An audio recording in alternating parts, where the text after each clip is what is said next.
dis-moi. Papa, dis-moi. Papa, dis-moi. Papa, dis-moi.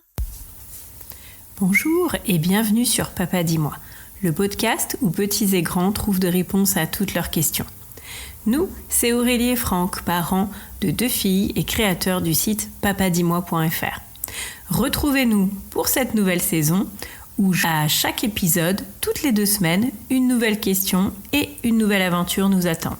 Alors installez-vous bien, on embarque ensemble pour explorer la question du jour.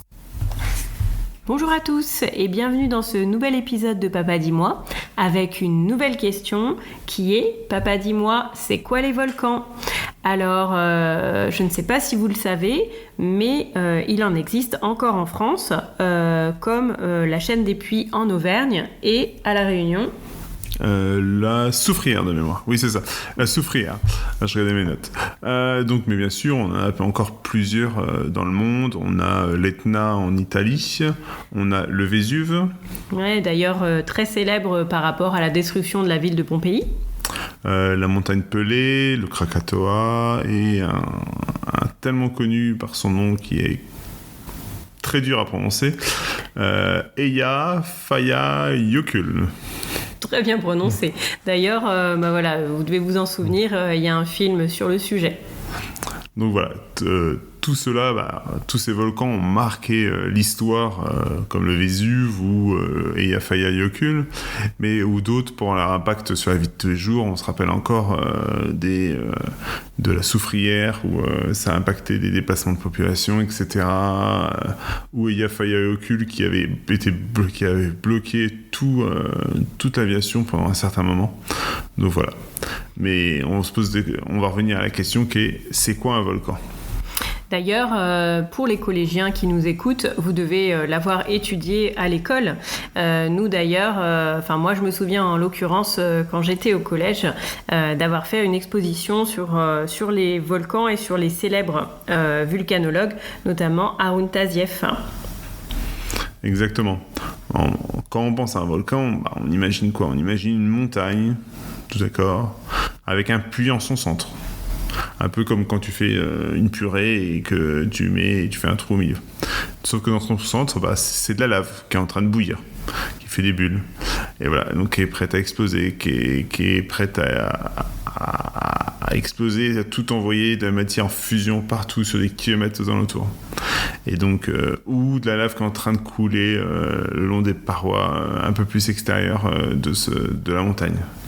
Ça c'est sûr. Donc un volcan, c'est une montagne. Donc, alors toutes les montagnes ne sont pas des volcans, mais comme on vous l'a dit, en Auvergne, si vous voyez des montagnes, imaginez qu'il y a plusieurs centaines de milliers d'années, le volcan était actif.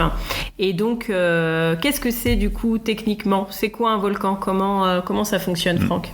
Alors je vais revenir plus à son origine. Donc il faut imaginer un peu plus bas dans la Terre. Donc il faut imaginer une grande poche sous terre qui est remplie de magma qui vient du fond de la Terre. Et donc cette grande poche qui est remplie de magma, c'est ce qu'on appelle la chambre magmatique.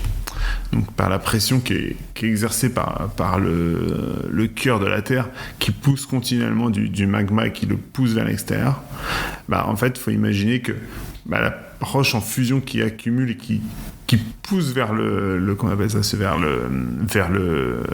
la verticale, donc qui va repousser sur la roche terrestre, qui va essayer de remonter en surface. Donc petit à petit, ça va trouver une faiblesse dans la roche terrestre et ça va commencer à creuser une cheminée, ce qu'on appelle la cheminée volcanique. Donc ce magma qui monte petit à petit va changer de constitution, car il se mélange avec la croûte terrestre, il va changer de constitution, il va se transformer en lave. Et petit à petit, il y aura toujours la croûte terrestre qui va être là et qui va dire attends, moi j'ai un bouchon, tu sors pas comme ça. Donc sauf que ce bouchon là, il est là, il va être en constante pression par la lave qui s'accumule en dessous, qui pousse, etc. Et donc voilà. Donc le cœur de la Terre étant constamment en activité, le moindre soubresaut peut déclencher une éruption volcanique. Et donc, une éruption volcanique, c'est quoi ? Et il me semble qu'il y a plusieurs types d'éruptions volcaniques. C'est ça. Donc en fait, le moindre séisme, en fait, faut imaginer que la Terre, c'est des plaques tectoniques. Le moindre séisme peut déclencher une éruption volcanique. Et donc, il y a 2 types d'éruptions qui existent. Donc, il y a l'éruption explosive, donc, qui expulse une grande quantité de gaz qu'on appelle des nuées ardentes, ainsi que des matériaux à très haute température, comme des roches qui peuvent partir jusqu'à des centaines, voire des milliers de kilomètres de la base du volcan. D'ailleurs, il me semble que du coup, c'est ce qui s'est passé pour le Vésuve et ce qui fait qu'on a découvert des corps recouverts en fait de cendres de gens et qui a complètement détruit la ville de Pompéi. Exactement. Il y a aussi des éruptions effusives. Celles-là, elles rejettent principalement de la lave qui vont s'écouler tranquillement. Il ne faut pas être à côté non plus. Qui vont s'écouler le long de la pente ainsi que de la roche volcanique.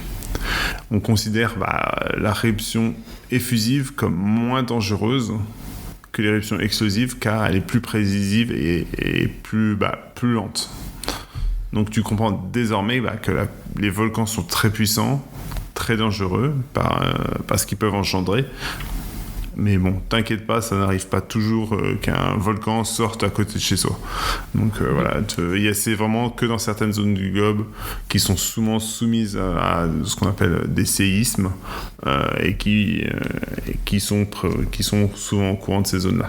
Et d'ailleurs, si le sujet vous intéresse, on vous mettra en source du podcast plusieurs vidéos. Alors, vous avez bien évidemment le C'est pas sorcier sur les volcans. Et puis, nous vous montrerons une vidéo également d'une conférence qui parle des volcans de manière un peu plus récente. Et vraiment, si vraiment le sujet vous intéresse, sachez qu'il existe un parc d'attractions qui s'appelle Vulcania en Auvergne et qui montre très très bien tout ce que c'est les volcans, qui explique beaucoup de choses. Et nous, on a pris un grand plaisir à le visiter il y a quelques années. C'est ça. Et donc, on vous souhaite à tous une bonne écoute et une bonne journée. À la prochaine. Et voilà, cet épisode de Papa Dis-moi touche à sa fin. Merci beaucoup de nous avoir écoutés. On espère que cette réponse vous a plu et que vous êtes maintenant aussi curieux que nous pour le prochain épisode. Si vous avez aimé, n'hésitez pas à nous soutenir en laissant une note et un commentaire sur votre plateforme d'écoute préférée. Ça nous aide vraiment à faire connaître Papa Dis-moi et à toucher d'autres petits curieux comme vous. Et bien sûr, pensez à vous abonner pour ne rater aucun épisode. On revient toutes les 2 semaines avec une nouvelle question qui nous fera découvrir le monde ensemble.